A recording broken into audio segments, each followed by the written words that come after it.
Cricket से जुड़ी तमाम खबरें, वर्ल्ड रिकॉर्ड, आईसीसी रैंकिंग और आने वाली सीरीज के शेड्यूल से बाखबर रहने के लिए सब्सक्राइब करें बी ऑफिशियल चैनल को और दबाएं बेल के बटन को ताकि आप हमारी लेटेस्ट वीडियो सबसे पहले देख सकें।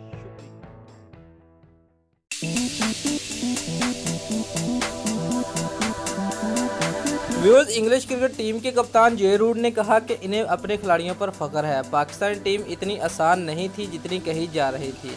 इस टीम का बॉलिंग अटैक खतरनाक है। लास्ट टेस्ट हारने के बाद एक हफ्ता हमने मुश्किल और करम में गुजारा, लेकिन इसी टीम ने हमें जितवाया जिस पर तनकीद हो रही थी। मैं अपने खिलाड़ियों से जो मांगा उन्होंने मुझे फील्ड में डिलीवर कर दिया। व्यूअर्स, मीडिया से गुफ्तगू करते हुए इंग्लिश कप्तान जे रूट ने कहा कि उस कारकर्दगी को तवील अलमयाद बुनियादों पर दिखाने की ज़रूरत है। हर टेस्ट में ही इम्तिहान से गुजरना होता है। पाकिस्तान का लास्ट टेस्ट जीतना हमारे लिए अच्छी बात नहीं थी। हमें इल्म था कि पाकिस्तान टीम मतवाजन है। वो इंग्लिश कंडीशन को सामने रखकर कई अच्छे बॉलरों के साथ यहाँ आए थे। हमें अंदाज़ा था कि पाकिस्तान हमें हैरान कर सकता है। व्यूअर्स, जे रूट ने कहा कि लॉर्ड्स में शिकस्त के बाद एक हफ्ता हमारे लिए मुश्किल था, लेकिन उस जीत के साथ मैं खुश हूं और पूरी टीम मुतमईन है। व्यूअर्स, जे रूट ने मजीद कहा कि पाकिस्तानी टीम इंडिया से ज़्यादा मजबूत है क्योंकि पाकिस्तानी खिलाड़ी हर कंडीशन में खेलने की सलाहियत रखते हैं।